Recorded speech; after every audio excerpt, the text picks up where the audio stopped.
Hi, everyone. This is Lynnis, and welcome to the Wellness Woman Show. I'm so glad that you've taken some time on Tuesday to come on with us live on Facebook, and welcome all of our iHeart listeners and YouTube listeners and speaker listeners all around the world. It's wonderful to have you. I'm so glad to be able to share something with you that I know you've heard about before, but maybe you didn't really realize how important it is to your wellness, and that is the art of massage. It's extremely important when it comes to your overall wellness. In fact, just yesterday, my youngest daughter, had a massage by this very person, Tiffany Marche, and she was saying that, how much better she felt overall, not just in the area of where she had a knot in her, she has this problem with her neck and her shoulders, but just overall how much better she felt. And so I thought it would be a good idea to bring Tiffany on today to talk about the art of massage, why she's so passionate about it, and how it can benefit you when it comes to actually being well. Tiffany, it's wonderful to have you today. And I called you Tiffany Marche, but I see Tiffany Mitchell on the screen. What do you prefer to be called? Either way, Tiffany Marche Mitchell is my full name. So either way. Okay, Tiffany Marche. All right, very good. First of all, I have to say how absolutely beautiful you are. Oh, and the thank fact you. that you've got 5 children. Oh my gosh. What are their ages? Yeah, so they age 16 months, 5 years old, 9 years old, 15 and 16. Oh my gosh, what a big gap there. A big gap. Wow. I would imagine that you probably have to do some massage on yourself at the end of your day. Yeah, I do actually. I do. Well, tell us a little bit about you and why you became so passionate about massage and overall wellness, holistic living. Yeah, so I think the birth of my first child was when I really got into health. When I was pregnant, I just wanted to be as healthy as I could be. So I didn't eat as much fast foods and just tried to do everything that I could to be really healthy. And even after his birth, I was like, well, it doesn't make sense to go back to those things. He needs me to be, the best mom that I could be. And so to do that, I have to just keep this healthy regimen. So I've always been in the health field and helping people, nurturing people. I've been a birth doula, as well as a massage therapist and a yoga instructor. So I'm really into health and well-being. Recently became a health coach and life coach. And so I do a little bit of everything, but it's really important for me. I'm passionate about women's health and making sure that mothers are taking good care of themselves and getting in self-care any way possible. And No, that's great too, because I think especially for mothers, and I specialize in working with women over 40, and there's a lot of women over 40 who are first-time mothers, and one of the first things that goes is self-care, and it kind of happens, you think, bit by bit, and in some ways it does. You're doing that self-care like you used to do before you had kids. You're pregnant, you're still doing it, and then all of a sudden you turn around and there's some gaps there in terms of the time you spend with yourself and taking good care of yourself. Why do you think it's so important? Why is it important for women to have massages? What's important about that? Yeah, I love massages. It's something that I promote for women all of the time because it helps to increase your circulation. It makes you feel overall a better sense of your well-being. So your mind-body connection, it helps you to get grounded inside of your body. A lot of times we're in our minds as women, like, okay, what I got to do next? What I got to do? But we don't ever take the time to really ground and enter into our body to even see how it feels. What's aching me? What's wrong? Just doing a self-check. So it's really good for that. And then the circulation, like I mentioned, it's good to have an increase in your circulation and your blood flow, especially for your cardiovascular health. So massage helps with all of that, all of our endocrine systems, our hormonal systems, everything can be imbalanced when we're getting massages, weekly or bi-weekly. So yeah, it's a lot of beneficial health. Now, you mentioned something about the endocrine system. How can massage therapy help the endocrine system? How does that work? Yeah, so it's about balancing the neurotransmitters in your body. So our nervous system, all of our systems are like lined up together. Mm-hmm. So when one is affected, another one is affected. So your hormones, your thyroid, your endocrine, all of your system, your nervous systems, they're all riding on one another. And so the massage, it helps to balance all of those. Wow, that's interesting. So, for instance, if someone's having a problem with a hyperactive thyroid, is there a certain kind of massage that you can do to help them slow down the activeness of the thyroid? Is that possible? I don't know about slowing it down. It's more of a balancing act. So as long as you're taking good health of your other, means, eating healthy foods and taking care of your body, then it's more of a balancing act. Okay. How does massage work when it comes to removing toxins in the system and detoxifying your body? Mm-hmm. So that goes back to the circulation and increasing the circulation. Mm-hmm. And so as you're massaging, you're also getting the lymph nodes. So all of your lymphatic system is being effective, and you're going to move the toxins through your body automatically by the effleurage and by the increase of your blood flow, and your heart is going to be more healthy. And so it's going to move those toxins more easily, which is why it's really important to up your water intake too after you've had a massage, because after the toxins are released, you have to flush them out. Oh, interesting. So you're doing the massage. Now, when you're doing a massage, just a general massage, where do you start? What part of the body do you start? Normally, I start at the feet. Yeah, just to ground the client. Sometimes clients have to be warmed up and worked up into you working on bigger parts of the body. So the feet are always a safe place. So sometimes I work there at the feet and I ground, and they get a sense of my energy and I get a sense of their energy, and then I go from there. Now, what do you mean when you say you get a sense of their energy? What does that mean? How they're feeling in the moment. Okay. So sometimes when I begin the massage, people, their energy is still racy. So it could be the anticipation of the massage. It could be that they just dropped off their 5 crazy kids and they're still kind of like, on high level. So I can get a sense of their energy and bring it down to mine when I ground. So that's what the grounding is for, to kind of get them like, okay, this is where we are now. We're going to calm everything down. Now, do you use reflexology in your massages when you start with the feet? Very little bit. It's more of a shiatsu practice that I do for the feet, which is getting different trigger points on the feet. But I don't do a lot of reflexology. Now, what kind of massage do you do?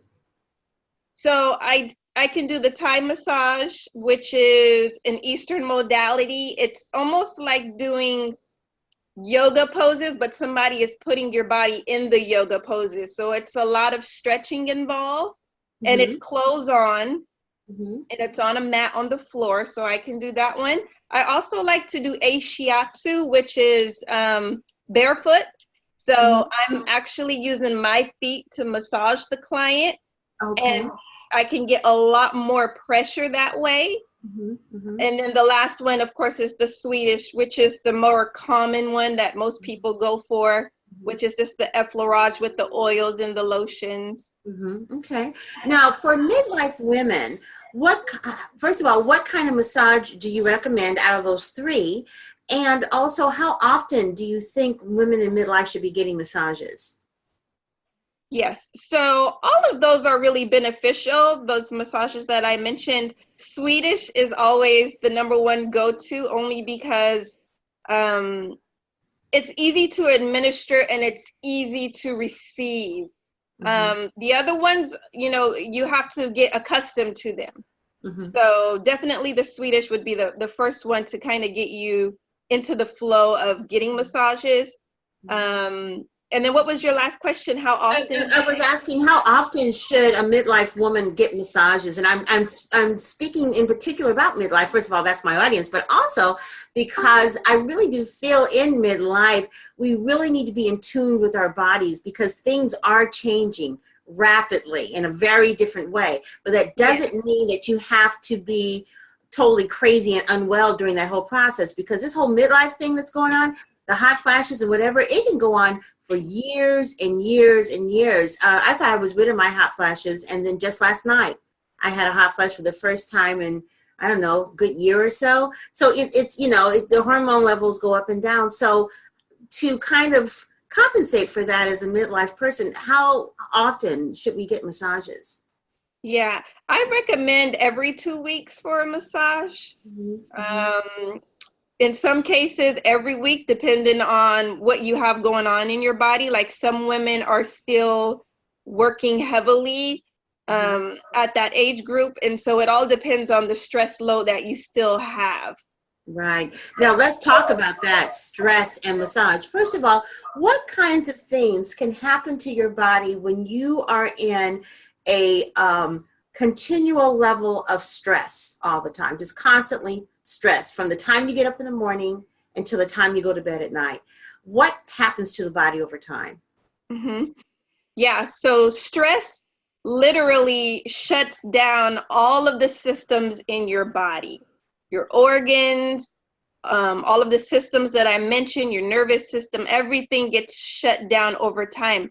And what happens is, because of that, that's where disease and illness comes into play. So if you are living a lifestyle that is high stress and not doing a lot of self-care, then you're going to be more prone to illness and disease, unfortunately. So yeah, that's why it's so imperative, the self-care and the eating the healthy foods, everything. Yeah, I know what it's like to live a life with stress. I mean, I still get stressed from time to time. Last week, my producer, Rachel, will tell you, last week was a tough week for me. Just a lot of crazy things going on. And I was just so stressed out that I ended up not doing my show. But it was really funny because I had technical difficulties also. But I kind of feel like in some ways I kind of brought that on, you know, because I was so stressed, you know, that energy. It happened to be the anniversary of my, well, not the anniversary, my mother's birthday was last week. And she was killed almost 30 years ago. She was hit by a fire truck on her way to work. And on her birthday, which was the 7th of February, which is normally, I think it's the day before or the day after I would have done the show or something. But anyway, I happened to hear a siren. You know, I was sitting in my office and it just triggered something, and I could feel myself tense up, you know, and then my back got tense. I got a headache. My neck got really stiff. Then my internet stopped working. But it's really interesting how things just kind of locked up all at once. And I never thought about the idea of being proactive and maybe having a massage during that day or right after that day, right before that day, to kind of, you know, loosen me up a little bit. But I'm still tight. So after the show, I'll make an appointment with you, Tiffany. I am. I'll be ready. Okay. Now, what do you use? You said you mentioned you use oils and lotions. Are there special kinds of essential oils that you use when you're doing a massage? Yes. So I do use some essential oils, but I just use the basic only because of people's sensitivity, which are like the lavender and the eucalyptus. So those are pretty calming, and I use those a lot in my massages. So as you know, and lavender is so good for hormone imbalances. Also for women that are going through menopause, lavender is really, really beneficial for that. Okay, so for women who are going through menopause and you're using lavender, what parts of the body are you massaging? Are you massaging the whole body, or is there something that you focus on in particular?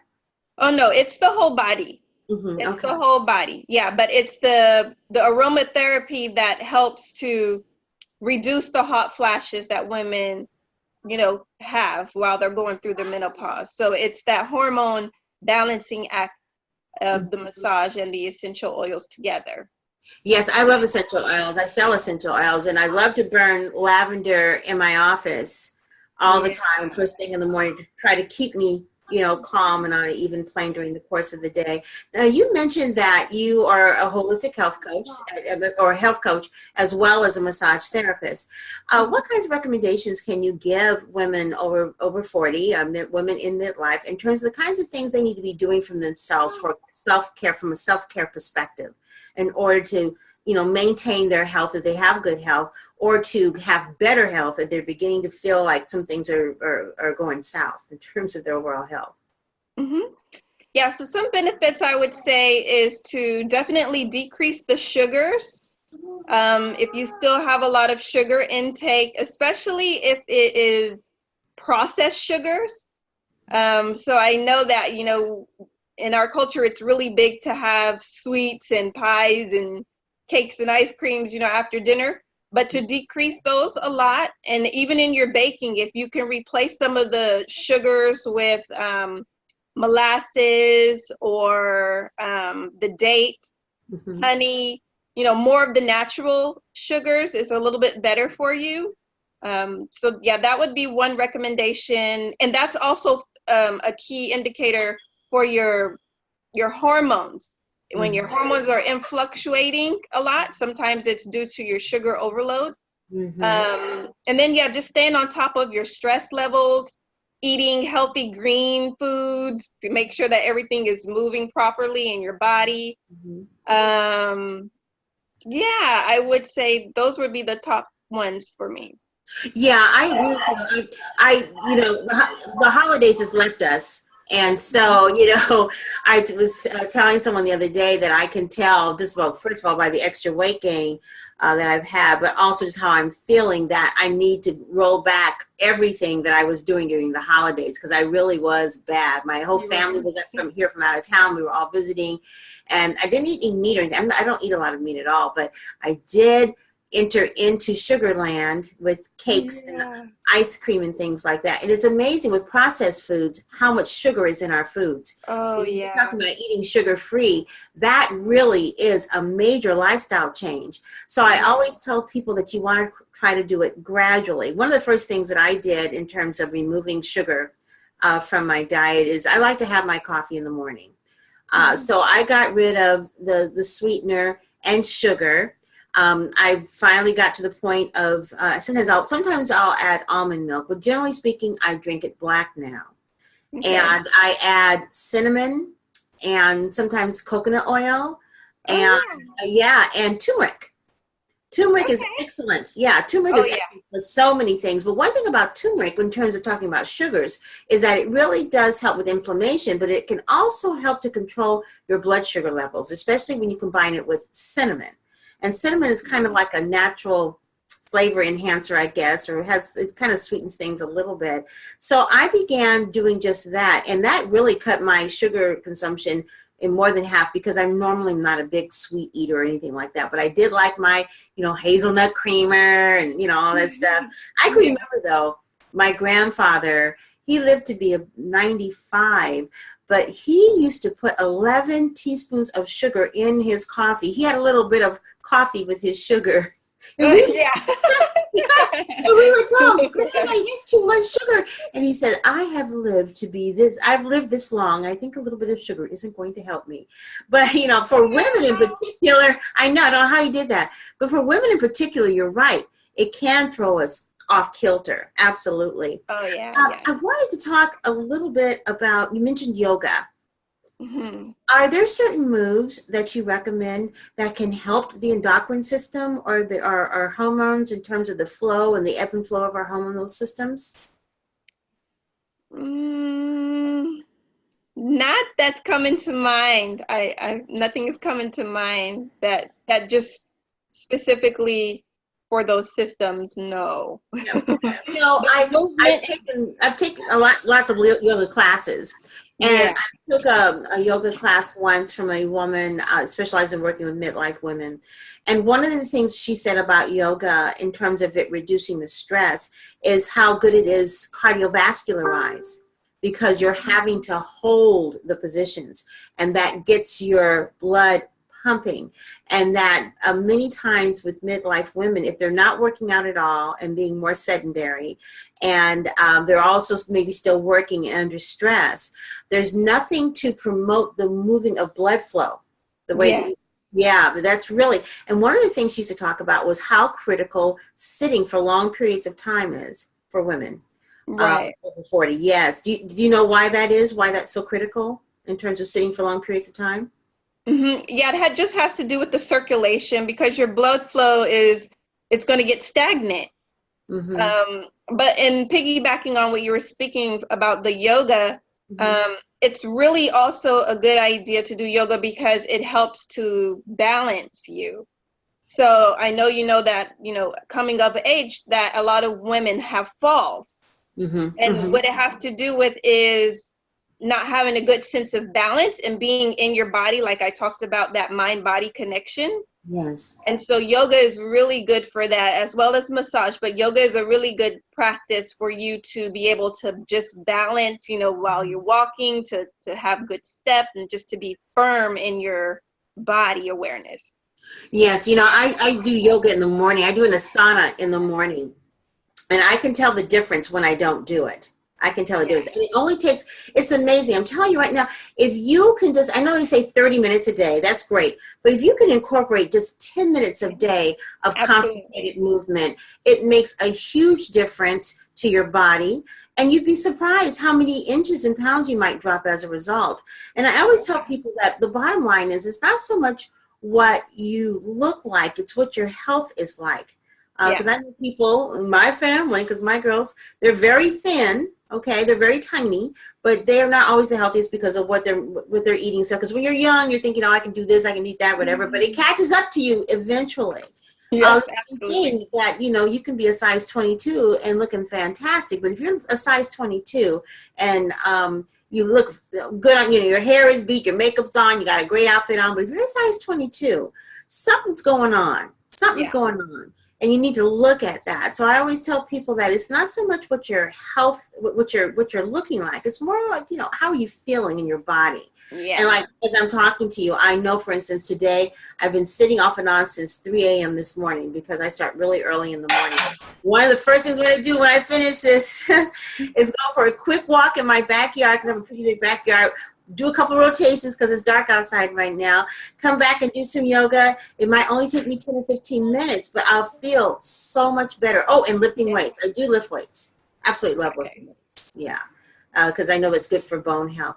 Tiffany, for people who want to book you for massages, because we have people all over the world who listen to the broadcast. We also have people locally here in Sacramento, California that listen to the broadcast. How can they get in touch with you? Yes, so you can find me at my website, which is tiffanymitchellcoaching.wordpress.com. Okay. So I'll repeat that. That's Tiffany Mitchell Coaching, COACHING, .wordpress, all one word, .com.